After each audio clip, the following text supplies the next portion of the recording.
ശ്രീ അഷറഫ് കടയ്ക്കലും ശ്രീ ഷാജഹാൻ മടമ്പാടും ഒക്കെ സൂചിപ്പിച്ച പ്രശ്നം അഫ്ഗാനിലെ താലിബാൻ്റെ പ്രവർത്തികളെ വിമർശിക്കുമ്പോൾ അതിനെതിരെ കേരളത്തിൽ തന്നെ പ്രതികരിക്കുന്നവരുടെ എണ്ണം കൂടി വരുന്നോ എന്ന ആശങ്ക ശ്രദ്ധയിൽപ്പെട്ടിട്ടുണ്ടോ?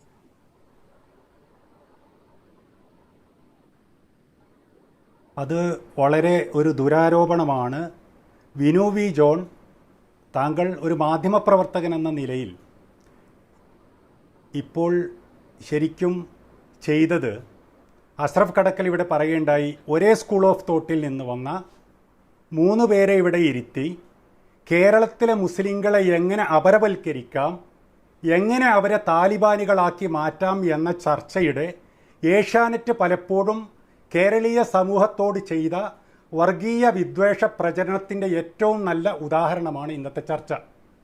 അഷ്റഫ് കടക്കൽ പറഞ്ഞു സ്റ്റാൻലി ജോണിയും വർഗീയവാദി ഞാനും ഒരു സമൂഹത്തിലുള്ളവരാണല്ലോ ഇവരൊക്കെ. ഇതിൽ ആരാണ് വർഗീയവാദി? ഞാനും വിനുവും ഒരേ തരത്തിലുള്ള മാധ്യമ പ്രവർത്തകരാണ്. അതുകൊണ്ട് താങ്കൾ ഒരു ജനാധിപത്യപരമായ മര്യാദയെ മാനിച്ച് ഞാൻ ഇപ്പൊ 2 പേർക്ക് മറുപടിയല്ല 3 പേർക്ക് മറുപടി പറയാനാണ് എന്നെ ഇവിടെ ഇരുത്തിയത് എന്നതുകൊണ്ട് അഷ്റഫ് ചിരിക്കുന്നുണ്ട്. അഷ്റഫ് ചിരിക്കുമ്പോൾ അഷ്റഫിനോട് ഞാൻ ചോദിക്കുന്നു, താങ്കൾ സ്റ്റാൻലി ജോണിയുടെയും ഷാജഹാൻ മാടമ്പാട്ടിൻ്റെയും സ്കൂൾ ഓഫ് തോട്ടിൽ നിന്ന് വന്നതുപോലെ അതേ നിലപാടാണോ അഫ്ഗാന്റെ കാര്യത്തിലെടുക്കുന്നത്? ഇതിൽ പ്രത്യേകം വേർതിരിച്ച് കാണേണ്ടത് അഫ്ഗാനും താലിബാനും ഒന്നല്ല.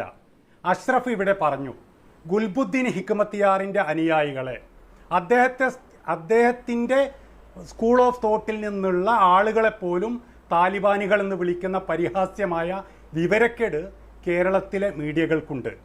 അപ്പോൾ ഇവിടെ നേരത്തെ സൂചിപ്പിക്കേണ്ടായി, അഹമ്മദ് ഷാ മസൂദിൻ്റെ ആളുകളെ കൊല്ലാൻ നോക്കി, ഗുൽബുദ്ദീൻ ഹിക്മത്തിയാറിൻ്റെ പേര് മാറ്റി.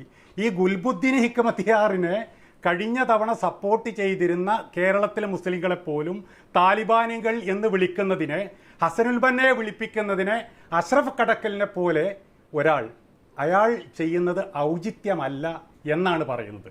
അദ്ദേഹം ചെയ്ത ഔചിത്യക്കുറവ്, അതാണ് സോഷ്യൽ മീഡിയയിൽ അദ്ദേഹത്തിനെതിരെ വലിയൊരു വിമർശനം വന്നത്. അസം പോലൊരു പ്രദേശത്ത് കഴിഞ്ഞ 2019 മുതൽ അസം പോലൊരു പ്രദേശത്ത് വളരെ ആസൂത്രിതമായി നടക്കുന്ന മുസ്ലിം ഉന്മൂലനത്തിൻ്റെ ഒരു തുടർച്ചയായി ഒരു ഇവിക്ഷൻ ഡ്രൈവ് 21, 22, 23 തീയതികൾ നടന്ന് അതിന് പോലീസ് വെടിവെപ്പിൽ കലാശിച്ച്, ആ പോലീസ് വെടിവെപ്പ് നടന്ന ദിവസം ഒരു മൊയ്നുൽ ഹക്ക് എന്ന് പറയുന്ന ഒരു മുസ്ലിം ഗൃഹനാഥൻ്റെ ശവശരീരത്തിന് മുകളിൽ ആ ജില്ലയിലെ പോലീസ് ഫോട്ടോഗ്രാഫർ, ഏതാണ് ആ ജില്ലയിലെ പോലീസ് സൂപ്രണ്ട് അസം മുഖ്യമന്ത്രി ഹേമന്ത് ബിശ്വ ശർമ്മയുടെ അനിയനാണ് ആ പോലീസ് വെടിവെപ്പിനും ആക്ഷനും ഉത്തരവിട്ടത്. ഇത്രയും ഭരണകൂടം, അത് ആരാണ്? കേന്ദ്രം ഭരിക്കുന്ന, ഇന്ത്യ ഭരിക്കുന്ന കക്ഷിയുടെ സെയിം കക്ഷിയാണ് അസം ഭരിക്കുന്നത്. ആ മുഖ്യമന്ത്രിയുടെ അനിയനാണ് ഉത്തരവിട്ടത്. ആ ദിവസമാണ് താലിബാനികളെ കണ്ടില്ലേ, തമാശ കണ്ടില്ലേ എന്ന് പറഞ്ഞ് കേരളത്തിലെ ഒരു സർവകലാശാല അധ്യാപകൻ അവിടുത്തെ വിദ്യാഭ്യാസ മന്ത്രിയെ പരിഹസിച്ചുകൊണ്ട് അഫ്ഗാനിസ്ഥാനെ കുറിച്ച് അല്ലെങ്കിൽ അവിടുത്തെ താലിബാൻ ഭരണത്തെ കുറിച്ച് വിമർശനം ഉന്നയിക്കുന്നതിന് ഒരു പ്രത്യേക സമയമുണ്ടോ, അല്ലെങ്കിൽ ഒരു പ്രത്യേക കാലമുണ്ടോ? അല്ല, അങ്ങനെ പറയുന്നതിൽ എന്താണ് തെറ്റ്? എനിക്കിപ്പോഴും മനസ്സിലാവാത്ത ശ്രീ ബെന്ന പറയാൻ ശ്രമിക്കുന്നത് എന്താണ്? ഇന്ത്യയിൽ ഇരുന്നു കൊണ്ട്, കേരളത്തിൽ ഇരുന്നു കൊണ്ട് നിങ്ങൾക്ക് താലിബാനെയോ അവരുടെ ഭരണത്തെയോ കുറ്റപ്പെടുത്താനാവില്ല എന്നാണോ? നിങ്ങൾ ആദ്യം ഇതൊക്കെ വിമർശിക്കൂ, എന്നിട്ട് മതി അതെന്ന് പറയുന്നത് എന്ത് യുക്തിയാണ്? അത് അവരെ വിമർശിക്കുന്നതിനുള്ള അസഹിഷ്ണുതയാണ്. താലിബാന്റെ ക്രൂരതകളെയോ താലിബാനിലെ ഇത്തരം മനുഷ്യത്വരഹിതമായ കാര്യങ്ങളെയോ അവരുടെ കിരാത ഭരണത്തെ വിമർശിക്കുമ്പോൾ നിങ്ങൾ എന്തുകൊണ്ട് ഇവിടുത്തെ കാര്യം പറയുന്നില്ല എന്ന് ചോദിക്കുന്നത് അവരെ വിമർശിക്കുന്നതിന് തുല്യമാണ്, അവരെ അംഗീകരിക്കുന്നതിന് തുല്യമാണ്. അല്ലെങ്കിൽ അവരെ വിമർശിക്കുന്നതിന് നിങ്ങളുടെ അസഹിഷ്ണുത പ്രകടിപ്പിക്കുന്നതാണ്. ഇവിടുത്തെ കാര്യം ഇവിടെ, അത് ഇവിടുത്തെ വിമർശനം, അവിടുത്തെ കാര്യം അവിടെ, അവിടുത്തെ വിമർശനം. അതുകൊണ്ട് ഇത് പറഞ്ഞാലേ അത് പറയാൻ പറ്റൂ, ഇത് പറയാതെ അത് പറഞ്ഞുകൂടാ എന്ന് പറയുന്നത് എന്തുകൊണ്ടാണ്? ഞാൻ പറയാം, ഞാൻ എന്നെ പറയാൻ അനുവദിക്കണം. ബിനു ഈ പറയുന്ന അഷ്റഫ് കടക്കലും ഷാജഹാൻ മാടമ്പാട്ടും ഉന്നയിച്ച വിഷയങ്ങൾ എന്നെ പറയാൻ അനുവദിക്കണ്ടേ? അവർ പറഞ്ഞ 3-4 വിഷയങ്ങൾക്കുള്ള മറുപടിയാണ് ഞാൻ ഈ പറയുന്നത്. അത് അവർ പറയുന്നതിന് മറുപടി പറയാതെ എനിക്ക് എൻ്റെ ബാക്കി ഭാഗങ്ങൾ ഉന്നയിക്കാൻ കഴിയില്ല. ഞാൻ പറഞ്ഞത്, താങ്കൾ ഈ ഒരു അടിസ്ഥാനപരമായി വിനുവിന് പറ്റിയ തെറ്റ്. അഫ്ഗാൻ ജനത 20 വർഷത്തെ അധിനിവേശം കഴിഞ്ഞ് ഒരു തീരുമാനം, അഫ്ഗാൻ ജനതയെ അധിനിവേശകരെ തുരത്തി സായുധമായി ആക്രമിച്ച് താലിബാനുകൾ പരാജയപ്പെടുത്തിയപ്പോൾ അഫ്ഗാൻ സ്വതന്ത്രമായി എന്ന് എഴുതിയതിന്, അധിനിവേശം അവസാനിച്ചു എന്നെഴുതിയതിന്, മാധ്യമം മാത്രം എഴുതിയതിന് മാത്രം വിമർശിച്ചുകൊണ്ട് വന്ന ആളുകൾ ഹിന്ദു പത്രത്തിൻ്റെ എഡിറ്റോറിയലിൻ്റെ തലക്കെട്ട് ഇപ്പോൾ സ്റ്റാൻലി ജോണി ഇവിടെ ഇരിക്കുന്നുണ്ട്. അപ്പോൾ പിന്നെ പറയുകയാണ് അതിൻ്റെ കണ്ടന്റ്. ഈ വിസ്മയം എന്ന് 20 വർഷം മുമ്പ് എഴുതിയത് മാധ്യമത്തിൽ മുമ്പ് വർക്ക് ചെയ്തിരുന്ന ഒരാൾ പുറത്തിടുകയും അത് സ്റ്റാൻലി ജോണിയെപ്പോലെ ഒരാൾ പുറത്തിടുകയും ചെയ്തപ്പോൾ മാതൃഭൂമി പത്രത്തിൽ വന്ന് വിസ്മയം, ദേശാഭിമാനി വാരികയിൽ സമാനമായ പ്രയോഗങ്ങൾ വന്നു, പത്രങ്ങളിൽ വന്നു. ഇഷ്ടം പോലെ ഇംഗ്ലീഷ് മാധ്യമങ്ങളിൽ വിസ്മയം എന്ന വാക്ക് തന്നെ ഉപയോഗിച്ചു. പക്ഷെ ആക്രമിച്ചില്ല. കാരണം എന്താണ്? കേരളത്തിലെ ഇസ്ലാമോഫോബിയയാണ് അതിന് കാരണം. ശ്രീ ബന്ന, ഒരു നിമിഷം. എന്താണ് ശ്രീ സ്റ്റാൻലി ചോദിച്ചത്? ഒരു നിമിഷം ശ്രീ അസറുൽ ബന്ന. ശ്രീ സ്റ്റാൻലി, ഹിന്ദു ഞാൻ പണിയെടുക്കുന്ന സ്ഥാപനമാണ്. അല്ലെങ്കിൽ അഷ്റഫ് കടക്കലിനെ പോലെ ഒരാൾ, ഷാജഹാൻ നാടൻപാട്ടിലെ പോലെ ഒരിക്കലും സ്റ്റാൻലിയുടെ ശബ്ദം കേൾക്കണം. സ്റ്റാൻലി ചോദിച്ചോളൂ. എന്താണ് ഇദ്ദേഹം ഇപ്പൊ സൂചിപ്പിച്ച ഹിന്ദു പത്രത്തിലെ തലക്കെട്ട് എന്താണ്? അതാണ് ഞാൻ ചോദിച്ചത്. അല്ല, എന്തായിരുന്നു ഹിന്ദു ദിനപത്രത്തിൽ വന്ന തലക്കെട്ട് എന്നാണ് അദ്ദേഹം ചോദിച്ചത്. പറഞ്ഞല്ലോ, അഫ്ഗാൻ സമം താലിബാൻ എന്നുള്ള സമവാക്യം കൊണ്ടുവന്നത് സ്റ്റാൻലി ജോണി കേരളീയ സമൂഹത്തോട് ചെയ്ത ഏറ്റവും വലിയ ക്രൂരത. അഫ്ഗാൻ സമം താലിബാൻ, കേരളീയ മുസ്ലിങ്ങൾ താലിബാനുകൾ എന്ന പ്രചരണം കൊണ്ടുവന്ന് സോഷ്യൽ മീഡിയയിലെ ഇടത് പ്രൊഫൈലുകൾ എനിക്ക് പേടിയാകുന്നേ എന്ന ക്യാമ്പയിന് തുടക്കമിടിയിച്ചത്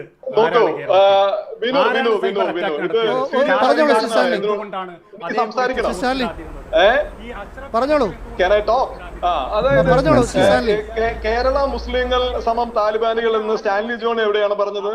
അഫ്ഗാനിസ്ഥാൻ സമം താലിബാൻ എന്ന് സ്റ്റാൻലി ജോൺ എവിടെയാണെന്ന് പറഞ്ഞത്? അത് എവിടെയാണ് പറഞ്ഞതെന്ന് പറയൂ. ശ്രീ ബന്ന പറയൂ. ഹിന്ദുവിന്റെ തലക്കെട്ടും കൂടെ പറയണം. അതും കൂടെ അതുപോലെ ശ്രീ സ്റ്റാൻലി തലക്കെട്ട് താലിബാനുകൾ എന്ന് ഞാൻ ഇവിടെ പറഞ്ഞു. അതുപോലെ താലിബാനും അഫ്ഗാനിസ്ഥാനും തമ്മിലുള്ള ഡിഫറൻസ് ഒക്കെ അറിയാനുള്ള ഒരു എന്താ പറയാ വിവരമുള്ള ഒരാളാണ് ഞാൻ എന്നാണ് ഞാൻ കരുതുന്നത്. ഇത് രണ്ടും തമ്മിലുള്ള വ്യത്യാസം അറിയാവുന്ന ഒരാളാണ് ഞാൻ. എവിടെയാണ് താലിബാൻ സമം അഫ്ഗാനിസ്ഥാൻ എന്ന് പറഞ്ഞത്? എന്താണ് നിങ്ങൾ ഉദ്ദേശിച്ച ഹിന്ദുവിന്റെ തലക്കെട്ട്? നിങ്ങൾ പറഞ്ഞ ഹിന്ദുവിന്റെ തലക്കെട്ട്. മൂന്നാമത് എവിടെയാണ് കേരള മുസ്ലിങ്ങൾ സമം താലിബാനുകൾ എന്ന് ഞാൻ പറഞ്ഞു എന്ന് പറഞ്ഞാല് എന്റെ ശത്രുക്കൾ പോലും വിശ്വസിക്കില്ല. എന്താണത്? വന്ന് എന്തും പറയാമെന്നാണോ? എന്താണ് എവിടെയാണ് പറഞ്ഞതെന്ന് പറയൂ.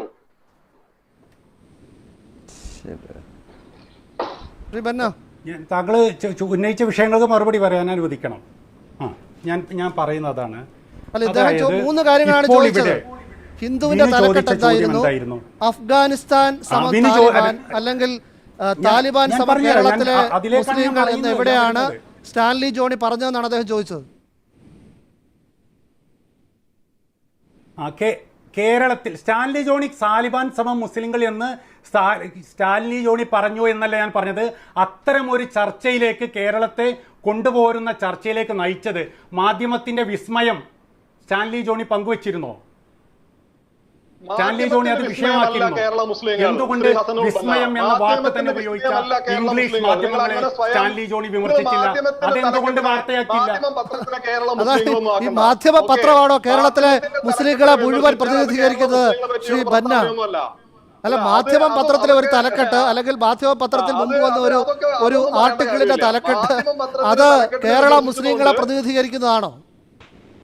മാധ്യമം തലക്കെട്ടിനെ വിമർശിച്ചതുകൊണ്ട് കേരള മുസ്ലിങ്ങൾ താലിബാൻ എന്നാണോ പറയുന്നത്? രണ്ടും കൂടി മിക്സ് ചെയ്യരുത്. രണ്ടും കൂടി ദയവേത് ഞാൻ പറഞ്ഞത് കേരള മുസ്ലിങ്ങൾ സമം താലിബാൻ എന്ന് സ്റ്റാൻലി ജോണി പറഞ്ഞിട്ടില്ല. മറ്റു മാധ്യമങ്ങൾ ഉപയോഗിക്കുമ്പോൾ പ്രശ്നവൽക്കരിക്കാതിരിക്കുകയും ചെയ്യുന്ന ഒരു ഇരട്ടത്താപ്പ്. രണ്ടാമത്തേത് നിങ്ങൾ പറയുന്നതിന് പറയാൻ അനുവദിക്കണ്ടേ? നിങ്ങൾ മൂന്ന് പേരെ എനിക്ക് മറുപടി എന്നോട് സംവദിക്കുന്നതിന് വേണ്ടി 3 പേരെ കൊണ്ടുവന്നിരുത്തി സ്കൂൾ ഓഫ് തോട്ടിൽ നിന്നാണ് ഞങ്ങൾ ഒരേ തരത്തിലുള്ള വിദേശ വിചാരം അവർ പറഞ്ഞത് നിങ്ങൾ ഞാൻ മനസ്സിലാക്കിയതാണ് ഈ 3 ആളുകളും പഠിച്ചതാണ് സമയത്ത് ഏതാണ്ട് ഒരേ വിഷയം പഠിച്ചതാണ് എന്നാണ് പറഞ്ഞത് അദ്ദേഹം. അങ്ങനെയുള്ള ആളുകൾ സാന്ദർഭികമായി ഈ ചാനലിൽ ഒത്തുവന്നു എന്നാണ്. ഇവർ ഈ മേഖലയിൽ ഈ മേഖലയിൽ വൈദഗ്ധ്യമുള്ളവരാണ്, ഇത് പഠിക്കുന്നവരാണ്, അവരങ്ങനെ വന്നു എന്നാണ്. ഇതിനെ നിങ്ങൾ വ്യാഖ്യാനിച്ച് എവിടെയാണ് കൊണ്ടുപോകുന്നത്? യഥാർത്ഥത്തിൽ നിങ്ങളുടെ ലക്ഷ്യം എന്താണ്, നിങ്ങൾ ഉദ്ദേശിക്കുന്നതാണ്? ക്ഷമിക്കണം ചോദിക്കുന്നത്. അങ്ങനെ ആ ലക്ഷ്യം, ഞങ്ങളുടെ ലക്ഷ്യം എന്താണെന്ന് ചോദിച്ചാൽ, അഫ്ഗാനിസ്ഥാനിൽ 20 വർഷം നടന്ന അധിനിവേശത്തെക്കുറിച്ച്, ആ അധിനിവേശ കാലത്തുണ്ടായ പ്രതിശീർഷ വരുമാനത്തെക്കുറിച്ച്, ആ അധിനിവേശ കാലത്തുണ്ടായ ശിശുഹത്യയെ, നരഹത്യകളെക്കുറിച്ച്, ആ അധിനിവേശ കാലത്തുണ്ടായ കൂട്ടക്കണക്കിന് മനുഷ്യരുടെ കൊലപാതകങ്ങളെക്കുറിച്ച്, കിരാതമായ അതിക്രമങ്ങളെക്കുറിച്ച്, അധിനിവേശ സേന അവിടെ നടത്തിയ ഈ മനുഷ്യത്വരഹിതമായതെല്ലാം, അതിനെ എല്ലാം റദ്ദ് ചെയ്ത് താലിബാൻ വന്നതോടുകൂടി അഫ്ഗാനിൽ എന്തോ പുതുതായി സംഭവിക്കാൻ പോകുന്നു. ഇപ്പോൾ ഇന്ന് കെട്ടിത്തൂക്കിയ ചിത്രത്തെക്കുറിച്ച് നിങ്ങൾ പറഞ്ഞു. ആ കെട്ടിത്തൂക്കിയത് അഫ്ഗാൻ, അവരുടെ പഴഞ്ചൻ രീതി എന്താണ്? താലിബാനികൾ തട്ടിക്കൊണ്ടുപോയ പിതാവിനെയും മകനെയും തട്ടിക്കൊണ്ടുപോയ കിഡ്നാപ്പേഴ്സിനെ കൊന്ന് കെട്ടിത്തൂക്കിയിട്ട് ഇതായിരിക്കും തങ്ങളുടെ ശിക്ഷ എന്ന് ഒരു പിന്തിരിപ്പൻ ഭരണകൂടം കാണിക്കുകയാണ്. ഇവിടെ ലിഞ്ചിങ് നടത്തുന്നില്ലേ പശുവിനെ കൊണ്ടുപോകുമ്പോൾ? അപ്പോൾ നിങ്ങൾ ചോദിക്കും ഇന്ത്യയുടെ കാര്യം അത് ന്യായീകരിക്കുകയാണെന്ന്. അല്ല.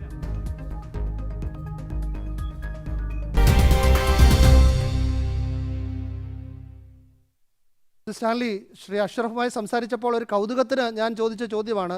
ചുരുക്കത്തിൽ ആരെങ്കിലും താലിബാനെ എതിർത്താൽ അത്തരം ആളുകളെ സാമ്രാജ്യത്വത്തിൻ്റെ ഒറ്റുകാരായി കാണുന്ന പ്രവണത കേരളത്തിലും വർദ്ധിച്ചു വരികയാണ്.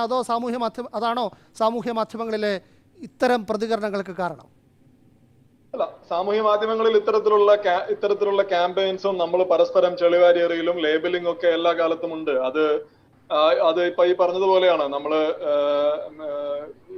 ഇപ്പോ എന്താ പറയാ, ഇന്ത്യയിൽ നടക്കുന്ന ലിഞ്ചിങ്ങിനെ പറ്റി പറഞ്ഞു കഴിഞ്ഞാൽ അപ്പോ നിങ്ങൾ മുഗളന്മാര് കൊന്നൊടുക്കിയതിനെ പറ്റി എന്തുകൊണ്ടാണ് പറയാത്തത് എന്ന് RSS അനുകൂലികൾ നമ്മളോട് ചോദിക്കും. ഇതിന് വാട്ട് അബൌട്ട് എന്നാണ് പറയുക. അപ്പൊ നമ്മള്, അതായത് ഇതിന്റെ പ്രശ്നം എന്താണെന്ന് വെച്ച് കഴിഞ്ഞാൽ, നിങ്ങൾ ഒരു റിലീജിയസ് പൊസിഷൻ, ഇസ്ലാമിസ്റ്റ് പൊസിഷൻ ആണ് എടുക്കുന്നത്, സെക്യുലർ പൊസിഷൻ ആണ് എടുക്കുന്നത് എന്നുള്ളതാണ് വ്യത്യാസം. നിങ്ങളൊരു സെക്യുലർ പൊസിഷനാണ് എടുക്കുന്നതെങ്കിൽ ഇന്ത്യയിൽ നടക്കുന്ന ലിഞ്ചിങ്ങും അഫ്ഗാനിസ്ഥാനിൽ നടക്കുന്ന ആളുകളെ കെട്ടിത്തൂക്കലും അല്ലെങ്കിൽ എന്താ പറയാ യൂറോപ്പിൽ നടക്കുന്ന വംശീയ വെറിയും ഇതെല്ലാം പ്രശ്നമാണ്, ഇതെല്ലാം പ്രോബ്ലമാണ്. പക്ഷെ നിങ്ങൾ എടുക്കുന്നത് ഒരു സെക്ടേറിയൻ റിലീജിയസ് പൊസിഷൻ ആണെങ്കിൽ നിങ്ങൾക്ക് ചിലപ്പോൾ അഫ്ഗാനിസ്ഥാനിൽ അത്ര വലിയ പ്രശ്നമായിരിക്കണം എന്നില്ല, ആസാമിലെ വലിയ പ്രശ്നമായിരിക്കും. അല്ലെങ്കിൽ നിങ്ങൾക്ക് ട്രംപ് അനുകൂലികൾ അവിടെ അമേരിക്കയിൽ ചെയ്യുന്നത് അത്ര വലിയ പ്രശ്നമായിരിക്കണമെന്നില്ല, പക്ഷെ അഫ്ഗാനിസ്ഥാനിലേതോ അല്ലെങ്കിൽ ഇന്ത്യയിലേതോ പ്രശ്നമായിരിക്കും. ഇത് അടിസ്ഥാനപരമായി ഫണ്ടമെന്റലി ഇത് നിങ്ങളുടെ അപ്രോച്ചിന്റെ പ്രശ്നമാണ്.